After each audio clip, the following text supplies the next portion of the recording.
Welcome back to my channel Tanuj Mastermind class. ये video class 8 की science का chapter 2 है और आप नाम देख सकते हैं माइक्रो ऑर्गेनिज्म फ्रेंड एंड फोए। यहाँ पर हम लोग माइक्रो ऑर्गेनिज्म के डिफरेंट एस्पेक्ट्स को जानेंगे, किस प्रकार से माइक्रो ऑर्गेनिज्म ह्यूमंस के फ्रेंड भी हो सकते हैं और उनके दुश्मन भी बन सकते हैं। तो चलिए हम लोग देखते हैं माइक्रो ऑर्गेनिजम्स क्या होते हैं।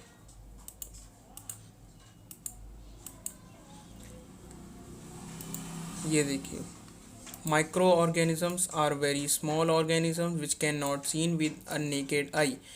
ये एक ऐसे छोटे छोटे स्मॉल ऑर्गेनिजम्स होते हैं जिनको हम अपनी नेकेड आई से नहीं देख सकते हैं, अपनी खाली आंखों से नहीं देख सकते हैं। They can be seen only with a magnifying glass और माइक्रोस्कोप। इनको हम केवल माइक्रोस्कोप और या मैग्नीफाइंग ग्लास से देख सकते हैं। मतलब ये छोटे छोटे पार्टिकल हैं, आपको इनको ध्यान रखना है। तो ये माइक्रो ऑर्गेनिजम्स की ये डिफिनीशन ये एग्ज़ाम में पूछी जाती है, तो आपको इसको बताना होगा। उसके बाद माइक्रो ऑर्गेनिज्म में भी यूनिसेलुलर, ये यूनिसेलुलर भी होते हैं और मल्टी सेलुलर भी होते हैं। माइक्रो ऑर्गेनिज्म में एग्जिस्ट अलोन और उन कॉलोनीज़, ये अकेले भी होते हैं और कॉलोनीज़ में, मतलब ग्रुप इनका होता है और ये अकेले भी हो सकते हैं, इनका ग्रुप भी हो सकता है। Third point, fourth point, micro organism are found in all kinds of environment like ice cold climate, hot spring, deserts, marshy land etcetera. ये किसी भी क्लाइमेटिक कंडीशन में अपना सर्वाइवल कर सकते हैं। कौन कौन से क्लाइमेट इसमें है? हॉट स्प्रिंग मतलब बहुत गर्मी में, डेजर्ट्स में, मार्शी लैंड्स में। They are also present in inside the bodies of other organisms की बॉडी में भी ये प्रेजेंट होते हैं। तो आपको ये बताना है। माइक्रो ऑर्गेनिज्म की डिफिनीशन पूछेगा तो ये है पूरी डिफिनीशन, और इसके फीचर पूछेगा तो आपको ये फीचर्स बताने हैं। उसकी क्वालिटीज़ क्या होती हैं, तो वो मल्टी सेलुलर, यूनिसेलुलर भी हो सकते हैं, ग्रुप में हो सकते हैं, अलोन अकेले भी हो सकते हैं, सारे क्लाइमेटिक कंडीशन में वो सर्वाइव भी कर सकते हैं। Next, 4 main types of micro organisms की यहाँ पर हम लोग बात करेंगे। तो there are 4 main types of micro organism. They are bacteria होती है, फंगी होता है, एल्गी होता है, प्रोटोजोआ होता है। ये देखिए कौन कौन से होते हैं। बैक्टीरिया होता है, फंगी होता है, एल्गी होता है, प्रोटोजोआ होता है। Virus are also consider as microorganism. अब इस लाइन को गौर से देखिए, virus are also considered as microorganisms. ठीक है, अब यहाँ पर ध्यान दीजिए, यहाँ पर हम वायरस को देख रहे हैं, ये लाइन देख रहे हैं ना, virus are also considered as microorganism. तो आपको लगता होगा कि वायरस भी माइक्रो ऑर्गेनिज्म होते हैं, पर लेकिन ये होते नहीं है माइक्रो ऑर्गेनिज्म, ये माइक्रोब्स होते हैं। क्या होते हैं? माइक्रोब्स होते हैं, क्योंकि ये खुद से रिप्रोड्यूस नहीं कर पाते। इनको एक होस्ट सेल चाहिए, होस्ट लिविंग सेल चाहिए रिप्रोडक्शन के लिए।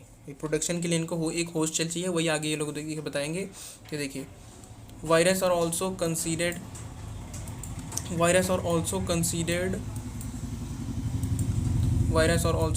as microorganism. They are different from other organism because they reproduce only in the body of host organism like bacteria, animals और plants. तो ये देखिए यहाँ पर बताया है ना, इनको एक होस्ट ऑर्गेनिजम्स की ज़रूरत होती है। ये देखिए, इनको होस्ट ऑर्गेनिज्म की एक ज़रूरत होती है, जो बैक्टीरिया हो सकता है, प्लांट्स हो सकता है, एनिमल्स हो सकता है। जैसे एग्जांपल देखिए, एल्गी का एक अलग होता है माइक्रो ऑर्गेनिज्म। इनके माइक्रो ऑर्गेनिज्म कौन होते हैं? क्लेमाइडीमोनाज आता है, स्पाइरोगैरा आता है, एक्सेट्रा। फंगी में bread mould, penicillium, aspergillus. Bread mould वो होता है, कभी कभी जब आप ब्रेड लाते हैं तो थोड़े दिन के बाद अगर वो रखा रहता है तो उसमें एक ब्लैक कलर के डॉट्स टाइप स्ट्रक्चर आ जाते हैं, तो उन्हीं को हम लोग ब्रेड माउल्ड कहते हैं। प्रोटोजोआ में अमीबा आ जाता है, पैरामीशियम आ जाता है, एक्सेट्रा। तो वही देखिए यहाँ पर पैरामीशियम का स्ट्रक्चर है, ये अमीबा का स्ट्रक्चर है, ये पेनिसिलियम है अपना, ये क्लेमाइडीमोनाज है। तो यहाँ पर सारे स्ट्रक्चर इसके दिए हुए हैं। उसके आगे हम लोग बात करते हैं वायरस की। यहाँ पर हम लोग बात करेंगे, किसकी बात करेंगे? वायरस की। ये इनका ये हेड कैप्सूल होता है, ये वाला पोर्शन, ये इनकी टेल होती है, ये एंड प्लेट होता है, और ये जो स्ट्रक्चर है, जिगजैग स्ट्रक्चर जो होता है, इनको टेल फाइबर्स के नाम से भी जानते हैं। HIV का full form human immuno deficiency virus, HIV anatomy, ये एनाटॉमी की स्टडीज़ में आता है। Next, friendly micro organism. कौन कौन से हमारे जो माइक्रो ऑर्गेनिज्म वो हमसे फ्रेंडली होते हैं, तो इसमें ये बताया जाएगा यूजफुल माइक्रो ऑर्गेनिज्म जो होते हैं। तो microorganisms like bacteria decompose organic waste into manure and increases the fertility of soil. तो ये बैक्टीरिया जो अपना होता है, ये अपनी सॉइल में डीकम्पोज हो जाता है, ऑर्गेनिक वेस्ट जो होता है मैन्योर का काम करता है। मैन्योर क्या करता है आपको मालूम है? सॉइल की फर्टिलिटी बढ़ाता है। तो वही यहाँ पर ये बता रहे हैं कि bacteria decomposes organic waste, decompose कर देता है ऑर्गेनिक वेस्ट को और उसे किस में चेंज करता है, मैन्योर में चेंज करता है। और मैन्योर का काम क्या होता है, सॉइल की फर्टिलिटी को बढ़ाना। तो वही यहाँ पर बताया गया। तो यूज़फुल हमारा कौन सा हुआ, बैक्टीरिया। पहले आपको यहाँ बताना है बैक्टीरिया क्या काम है। बैक्टीरिया क्या करता है, कन्वर्ट करता है ऑर्गेनिक वेस्ट इनटू मैन्योर। फिर मैन्योर का काम क्या है, to increase the fertility of the soil. तो यहाँ पर आपको 2 की पॉइंट्स याद करने हैं, एक ये बैक्टीरिया और एक ये मैन्योर। नेक्स्ट पे चलते हैं, micro organism help in fixing atmospheric nitrogen into nitrogen compounds in the soil and increase the fertility of the soil. ये भी यहाँ पर फर्टिलिटी ऑफ द सॉइल देखिए, micro organism help in fixing atmospheric nitrogen. जो atmospheric की जो nitrogen होती है उसको फिक्स करने का काम आता है इनटू नाइट्रोजन कंपाउंड्स। मतलब देखिए एटमॉस्फेरिक जो नाइट्रोजन होती है वो मॉलिक्यूल्स में होती है, वो गैसियस फॉर्म में होती है। तो उसमें नाइट्रोजन कंपाउंड्स पे पहली बात तो ये कन्वर्ट करता है, उसके बाद इंक्रीज कर देता है फर्टिलिटी ऑफ द सॉइल। यहाँ भी 2 की पॉइंट्स याद करने हैं। पहले तो माइक्रो ऑर्गेनिज्म जो होता है फिक्स करता है किसको, एटमॉस्फेरिक नाइट्रोजन को, किस में कन्वर्ट करने के लिए, नाइट्रोजन कंपाउंड्स में कन्वर्ट करने के लिए। फिर वो नाइट्रोजन कंपाउंड्स को क्या क्या है, वो क्या करते हैं, increase the fertility of soil, soil की फर्टिलिटी को इंक्रीज कर देते हैं। तो वही यहाँ पर याद रखना है आपको। उसके बाद थर्ड में देखते हैं, micro organism are use for making curd from milk. जब हम लोग दही बनाते हैं, दही से हम लोग जो दूध बनाते हैं वो बन सकता है। फॉर मेकिंग चीज़, चीज़ बनाने के लिए, पिकल्स बनाने के लिए, ब्रेड बनाने के लिए, केक्स बनाने के लिए, pastry, alcohol, wine, vinegar, acetic acid. तो यहाँ पर ये बताया गया micro organisms are used for making curd from milk.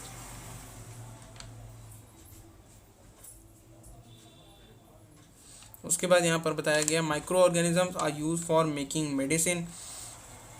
तो यहाँ पर देखिए ये जो की पॉइंट्स हैं, फ्रेंडली माइक्रो ऑर्गेनिज्म, एग्जाम में ये पूछा अगर जाएगा, list some friendly microorganisms qualities and which for what they are help for. तो यहाँ पर आपको बताना है, ये देखिए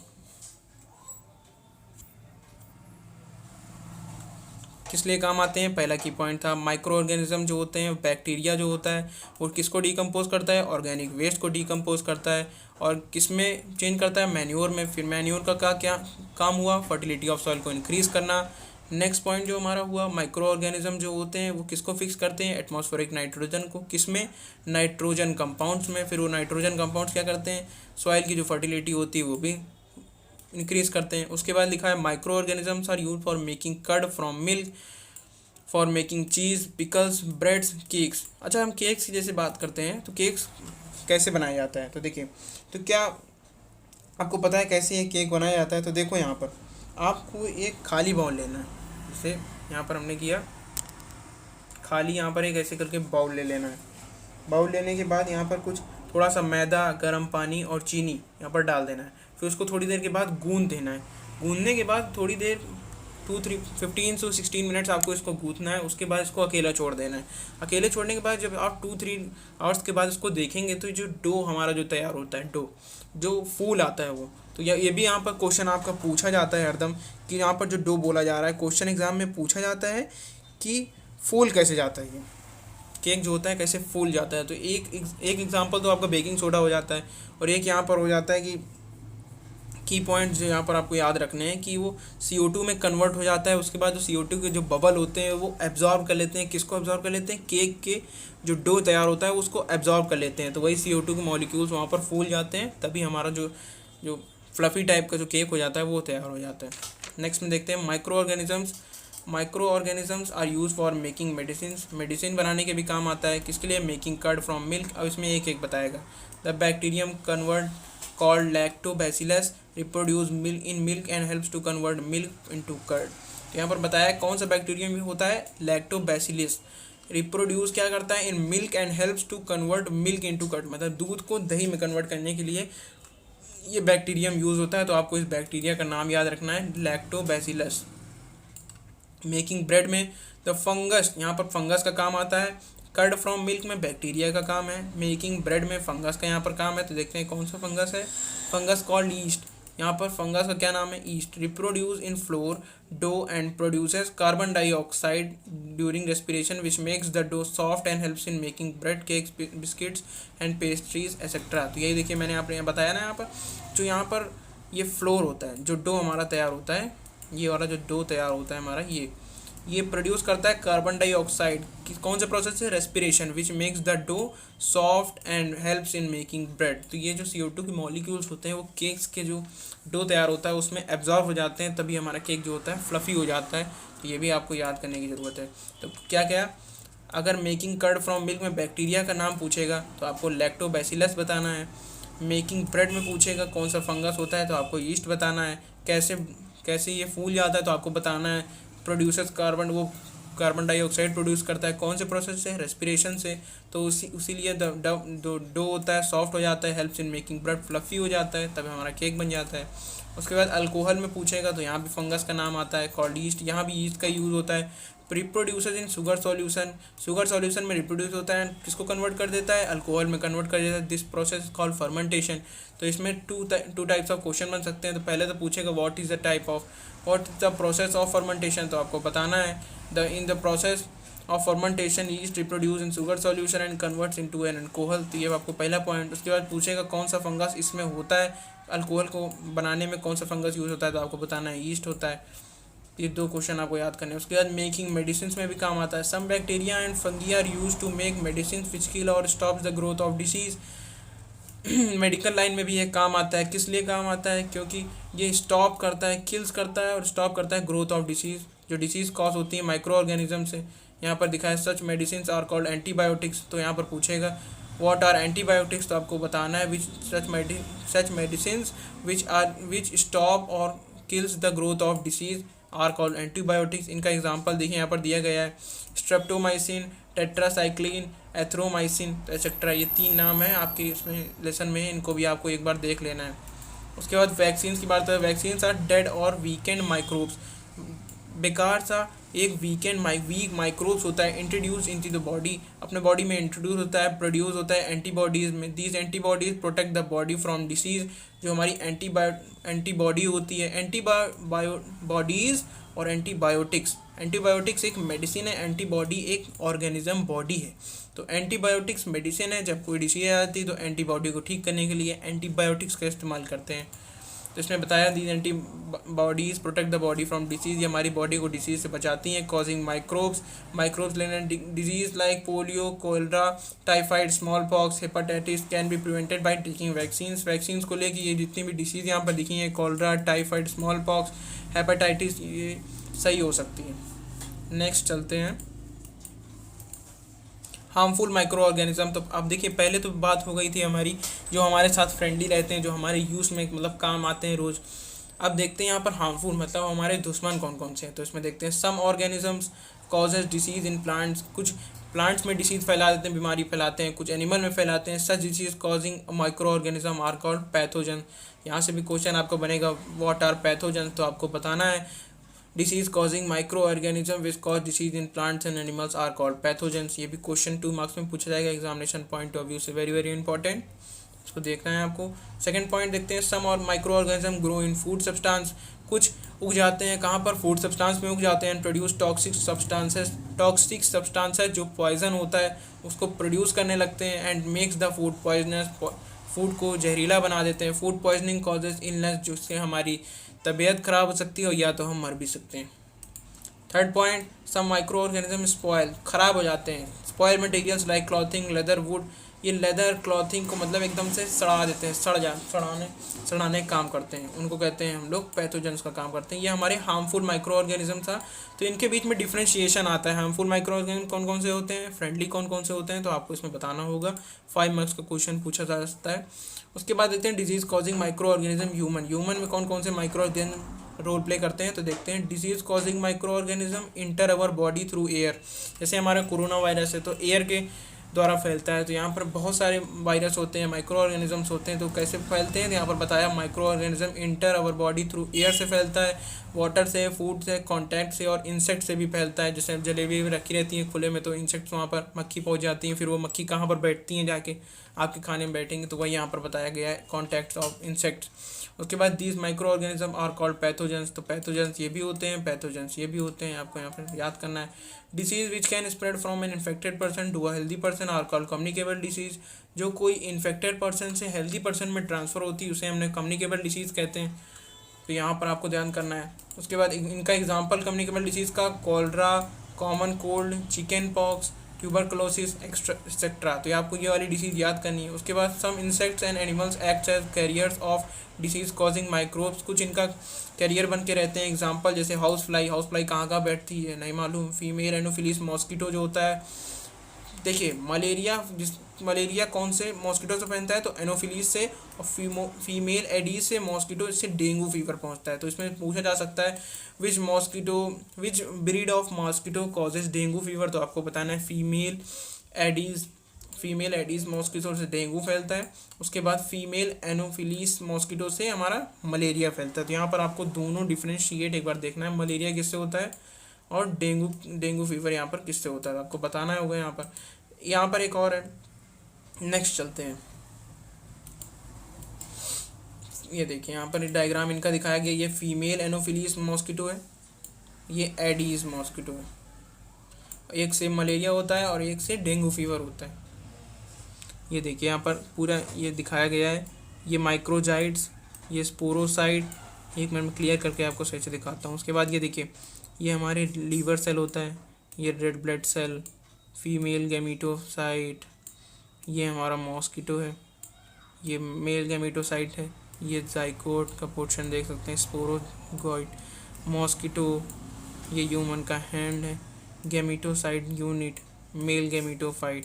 तो यहाँ पर ये जैसे अटैक करता है मॉस्किटो, तो यहाँ पर डेंगू अपने नर्व से होते होते, ब्लड से होते होते पूरे बॉडी में फैलता है। Next, disease causing micro organism in plants. कौन कौन से माइक्रो ऑर्गेनिज्म प्लांट को खराब करते हैं, तो ये यहाँ पर बताएगा 6 नंबर पे। Micro organism cause disease in plants like rice, चावल में अटैक करता है, गेहूं में अटैक करता है, पोटैटो में, शुगर केन, गन्ना में, एप्पल में, सेब में, ऑरेंज में। यहाँ पर बताया दी डिसीज रिड्यूस क्रॉप यील्ड, जो क्रॉप की जो जितनी भी डिसीज होती है वो उसको रिड्यूस करती हैं। They can be control by using chemical को लेने से ये जो जितनी भी जो माइक्रो ऑर्गेनिज्म जो डिसीज़ फैला रहे हैं उनको हम लोग कंट्रोल कर सकते हैं। तो वही बताया आपको। दी डिसीज़ रिड्यूस क्रॉप यील्ड, जो क्रॉप यील्ड होती है, जितना प्रॉफिट हो रहा होता है, पूरी जब क्रॉप को नष्ट कर देगा तो प्रॉफिट हमारा कहाँ से होगा, वही इसमें बताया है। फिर वो कंट्रोल किससे हो सकते हैं, केमिकल के द्वारा कंट्रोल हो सकते हैं। कौन, जो माइक्रोब को किल कर देगा। नेक्स्ट चलते हैं।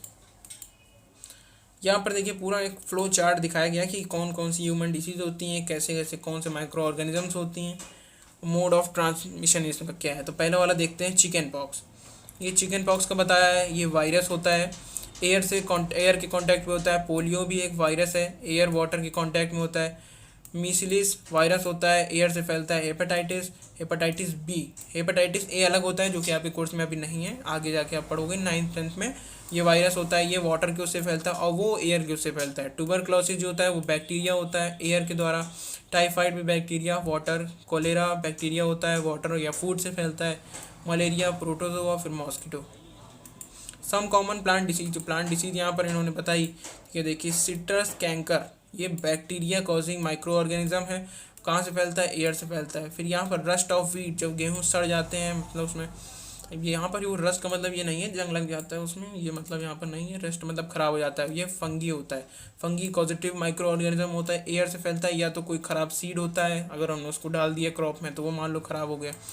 यहाँ पर येलो मॉसिक ओक्रा लेडी फिंगर, जो भिंडी हमारी होती है उसमें भी एक वायरस पाया जाता है जो कि हमारे वाटर से हो जाता है। अगर इरिगेशन करते टाइम वाटर में इस तरह माइक्रोब्स आ गए तो हमारी जो भिंडी है वो ख़राब हो जाएगी, जिसको हमको नाम देना होता है येलो मॉसिक ओक्रा। आपको याद नाम। नेक्स्ट, फूड प्रिजर्वेशन की यहाँ बात करते हैं। Food is exploit bye micro organism, ये तो अभी हमने पढ़ा कि फूड किससे ख़राब हो जाता है, माइक्रो ऑर्गेनिज्म से ख़राब हो जाता है। फिर exploited food had bad smell, गंदी स्मेल आने लगती है। बैड टेस्ट, बेकार टेस्ट आता है। कॉजिंग फूड पॉइजनिंग, इससे फूड पॉइजनिंग हो जाती है। Food can be preserve by protecting it from microorganism से प्रोटेक्ट करके हम इनको बचा सकते हैं। Food can be preserve by different method, यहाँ पर जो प्रिजर्वेशन के जो डिफरेंट मेथड्स हैं यहाँ पर बताएं। तो पहला मेथड है केमिकल मेथड के द्वारा।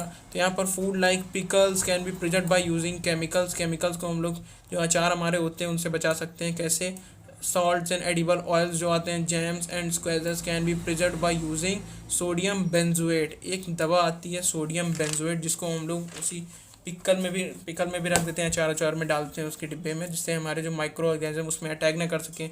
दूसरा क्या नाम है, sodium metabisulphite. These chemicals are called preservatives. इन केमिकल को सोडियम बेंजोएट और सोडियम मेटाबिसल्फाइड, इनको हम क्या कहते हैं, प्रिजर्वेटिव्स के नाम से भी जानते हैं। सेकेंड में क्या बताया, बाय यूजिंग कॉमन सॉल्ट। जो हमारा सॉल्ट होता है, नमक होता है, उसमें डाल के तो देखते हैं कहाँ कहाँ डाला जाता है। Food items like fish, meat, amla, raw mangoes, tamarind. तो यहाँ पर देखिए बताया मछली में, मीट में, आंवला में, रॉ मैंगोज जो हमें अमियाँ होती हैं उसमें हम लोग डाल सकते हैं। Can be preserved by using common salt. Common salt के जरिए हम लोग इसको कर सकते हैं। Prevents the growth of microbes. जो माइक्रोब्स की जो ग्रोथ होती है वहाँ से रुक जाती है। By using sugar. शुगर से देखते हैं food items like jam, jellies को ऐसे से can be preserved by using sugar solution. Sugar solution में इसको कर देते हैं तो ये बंद हो जाती है, यहाँ भी ग्रोथ ऑफ माइक्रोब्स फिर स्टॉप हो जाती है वहाँ से। Bye using oil and vinegar. सिरका और जहाँ तेल होता है उसको कैसे करते हैं, तो फूड आइटम्स लाइक पिकल्स, जहाँ पर अचार, वेजिटेबल्स जो अपनी साग सब्जी, फिश, मछली, meat are preserved by using oil and vinegar. तेल और जो सिरका होता है उससे हम लोग कर सकते हैं, यहाँ भी ग्रोथ यहाँ पर इनकी रुक जाती है। Next, by heat and cold treatment. Heating food items like microbes. Similarly storing food items at low temperature prevents growth of microbes. अगर इनको हम लो टेम्परेचर में अपने फूड रखेंगे तो इनका जो ग्रोथ होती है वो माइक्रोब्स की वो रुक जाती है। तो ये जितने भी फूड प्रिजर्वेशन के पूरा प्रोसेस, ये 4 प्रोसेस यहाँ पर आपको 5 प्रोसेस हैं। कौन कौन से, केमिकल मेथड से, कॉमन सॉल्ट मेथड से, शुगर का यूज़ करके, विनेगर और ऑयल का यूज़ करके, हीट और कोल्ड ट्रीटमेंट को। तो ये आपको याद रखना है, 5 नंबर का क्वेश्चन, ये पूरा ये जितना है ये 5 नंबर का क्वेश्चन है, तो आपको ये बिल्कुल ये याद रखना है ये वाला। How can we preserve food, what is food preservation and what are the steps of food to preserve. तो आपको यहाँ पर बताना है, पूरा 5 नंबर का क्वेश्चन है, यहाँ से बनता है ये, देखिए। नेक्स्ट चलते हैं, पैस्चुराइजेशन। इसको पैस्चुराइजेशन देखते हैं क्या है। The process of heating milk. जब मिल्क को हम लोग पूरा इतना गर्म कर देते हैं, कहाँ तक, 70 degree celsius from 15 to 30 second. 15 से 30 सेकेंड में जब हम लोग 17 डिग्री सेल्सियस को दूध को गर्म करते हैं, एंड देन सडनली चिलिंग, तुरंत इनको चिल में डाल देते हैं, फ्रीजिंग कर देते हैं, तब जो इनका, एक minute, chilling and to prevent the growth of microbes, तब इनकी जो माइक्रोब्स की जो ग्रोथ होती है वो वहाँ पर रुक जाती है। तो यही बताया गया है। व्हाट इज़ द, पूछा जाएगा एग्जाम में, what is the process of pasteurisation. तो आपको बताना है, the process of heating milk to about 70 degree celsius from 15 to 30 seconds and then suddenly chilling it to prevent the growth of microbe. तुरंत हम लोग जब इसको चिलिंग में डाल देते हैं, मतलब फ्रीजिंग कोल्ड में डाल देते हैं, तो इनकी जो ग्रोथ होती है माइक्रोब्स की वहीं से रुक जाती है। This process was discovered by Louis Pasteur. तो ये भी आपको याद करना है, कौन से साइंटिस्ट ने इसको डिस्कवर किया था, तो आपको बताना है लुइस पास्चर। इसमें 3 नंबर क्वेश्चन ये बनेगा, what is the process of pasteurisation and who discovered this process. तो आपको बताना है the process of heating milk. जब हम लोग दूध को 70 डिग्री सेल्सियस में गर्म करते हैं 15 से 30 सेकेंड में, उसके बाद तुरंत इसको कोल्ड कर देते हैं, तो जो ग्रोथ होती है माइक्रोब्स की वो रुक जाती है। और किसने डिस्कवर किया था, लुइस पास्चर ने इसको डिस्कवर किया, तो ये आपको बताना पड़ेगा। उसके बाद बाई स्टोरेज एंड पैकिंग, इनको many food items are stored in airtight containers. तो ये 6th पॉइंट है आपका, किसका, प्रिवेंशन वाला, प्रिजर्वेशन वाला। By storage and packing, store करके और पैक करके अच्छे से अगर हम लोग एयर टाइट कंटेनर में पैक कर देंगे तो माइक्रोब्स वहाँ तक नहीं पहुँच पाएंगे, वो यहाँ पर बताया गया है। नाइट्रोजन साइकिल, देखिए नाइट्रोजन साइकिल का पूरा प्रोसेस यहाँ पर इन्होंने बताया। एटमॉस्फेरिक नाइट्रोजन जो होती है, atmospheric nitrogen, lightning fixes nitrogen, जो लाइटनिंग होती है उससे नाइट्रोजन फिक्स हो जाती है। उसके बाद कंपाउंड्स ऑफ नाइट्रोजन जो होते हैं वो कहाँ करते हैं, फर्टिलिटी ऑफ सॉइल बढ़ा देते हैं। उसके बाद नेक्स्ट जाते हैं, फिर वो प्लांट से ले ली जाती है। जब सॉइल में फर्टिलिटी हो जाती है तो प्लांट्स उसको खींच लेते हैं। उसके बाद एनिमल उस प्लांट को ईट करते हैं। फिर nitrogen is waste from excretion and death. उसके बाद जो एनिमल जो होते हैं वहाँ पर जो वेस्ट प्रोडक्ट निकालते हैं उससे हमारी फिर से कंपाउंड्स ऑफ नाइट्रोजन, फिर से फर्टिलिटी ऑफ सॉइल हो जाता है। फिर बैक्टीरिया जो होते हैं टर्न हो जाते हैं कहाँ पर, नाइट्रोजन एंड गैसियस नाइट्रोजन में कन्वर्ट हो जाते हैं। फिर से हमारे ये प्रोसेस चलता रहता है। उसके बाद ये एक प्रोसेस है nitrogen fixing bacteria and blue green algae fix atmospheric nitrogen. तो ये पूरा प्रोसेस और फ्लो चार्ट आपको पूछा जाएगा नाइट्रोजन साइकिल का। तो ये आपका केवल डायग्राम है, इसका डिस्क्रिप्शन अभी आगे वाले स्लाइड में होगा। ये नेक्स्ट, ये देखिए नाइट्रोजन साइकिल के बारे में उन्होंने बताया ना। अब यहाँ पर देखिए पढ़ते हैं, the nitrogen in the atmosphere is converted into nitrogen compounds. Nitrogen जो एटमॉस्फेयर में होती है वो कहाँ कन्वर्ट हो जाती है, नाइट्रोजन कंपाउंड में। अभी हमने पढ़ा था पहले, इन the soil by nitrogen fixing bacteria. किसके द्वारा हो जाती है, नाइट्रोजन फिक्सिंग बैक्टीरिया के द्वारा। एंड ब्लू ग्रीन एल्गी भी करती है इसको। Lightning also converted into nitrogen compounds in the soil. Nitrogen जो लाइटिंग होती है वो भी हमारी नाइट्रोजन कंपाउंड को चेंज कर सकती है, जिससे हमारी फर्टिलिटी ऑफ द सॉइल होती है वो इंक्रीज हो जाती है। फिर nitrogen compounds in the soil is used by plants. तो नाइट्रोजन कंपाउंड्स किस लिए होता है, फर्टिलिटी ऑफ द सॉइल। तो प्लांट्स पक्का है इसको यूज़ करेंगे, तो यही लिखा गया, is use by plant for synthesis of proteins को लेने के लिए, अदर कंपाउंड्स को लेने के लिए। एनिमल फीडिंग ऑन प्लांट्स, फिर एनिमल उनको खाते हैं, जैसे फ्लो चार्ट में बताया किसके लिए खाते हैं, प्रोटीन्स और अदर कंपाउंड्स के लिए। When plants and animals die, जब वो मर जाते हैं, बैक्टीरिया जो होती है, फंगी होती है, वो soil converts the nitrogenous waste. तो जो सॉइल होती है वो किसको कन्वर्ट कर देती है, नाइट्रोजनस वेस्ट को। कहाँ कन्वर्ट कर देती है, किस में कन्वर्ट करती है, नाइट्रोजन कंपाउंड्स में। फिर वो सॉइल को which are again use by plants. फिर जब इंक्रीज, फिर से वहाँ से जब सॉइल फर्टाइल हमारी अच्छे से हो जाती है तो फिर प्लांट्स उसको खींचता है, फिर वो मरते हैं। तो ये प्रोसेस होती है पूरी nitrogen cycle. Some other bacteria converts nitrogen compounds in the soil into the nitrogen gas which comes back into the atmosphere. और फिर से एटमॉस्फेयर में आ जाती है। Hence the nitrogen is the atmosphere almost remains constant. तो ये पूरा प्रोसेस आपको यहाँ पर फिर से मैं समझाता हूँ। देखिए नाइट्रोजन साइकिल, पीछे वाली स्लाइड में चलता हूँ। देखिए ये देखिए एटमॉस्फेरिक, ये नाइट्रोजन, ये पहला देखना है आपके। फिर उसके बाद लाइटनिंग में भी इसमें बताया कि लाइटनिंग में हमारी जो होती है एटमॉस्फेयर कंपाउंड्स बनाती है। उसके बाद कंपाउंड्स जो होते हैं नाइट्रोजन, सॉइल उसको फर्टाइल हो जाती है पहली बात। तो उसके बाद जो प्लांट्स होते हैं उसको ले लेते हैं। फिर जब प्लांट्स, फिर एनिमल भी उसको, प्लांट्स को खा लेते हैं, किसके लिए, प्रोटीन्स और न्यूट्रिएंट्स लेने के लिए। नाइट्रोजन वेस्ट फ्रॉम, जो मर जाते हैं प्लांट्स जो होते हैं, ख़राब हो जाते हैं, जो एनिमल मर जाते हैं, फिर उनसे एक जो डेड एंड डिकेइंग जो बैक्टीरिया एंड फंगी है वहाँ से फिर से इनका प्रोसेस शुरू हो जाता है। फिर से ये नाइट्रोजनस कंपाउंड्स बनाएंगे, फिर से सॉइल फर्टाइल होगी। तो यही पूरा प्रोसेस हमारी नाइट्रोजन साइकिल है स्टूडेंट्स। तो ये आपको बिल्कुल याद रखनी है, एकदम मन में बैठा लेना है, क्योंकि ये क्वेश्चन हमेशा पूछा जाता है, रिपीटेड क्वेश्चन है। ये बिल्कुल पूछा जाएगा, टॉपिक सबसे मेन है पूरे लेसन में, नाइट्रोजन साइकिल, ये पक्का पूछा जाएगा। इसका आप ध्यान अच्छे से दे लें। ओके, तो थैंक यू। अगर आपको किसी प्रकार की कोई भी दिक्कत हो आप हमें कमेंट्स में बताएं। इस पीडीएफ का डिस्क्रिप्शन में नोट्स में दे दूंगा, क्वेश्चन आंसर भी अवेलेबल हमारे डिस्क्रिप्शन में। हमारे वीडियो को लाइक और सब्सक्राइब करना जाएं। Thank you.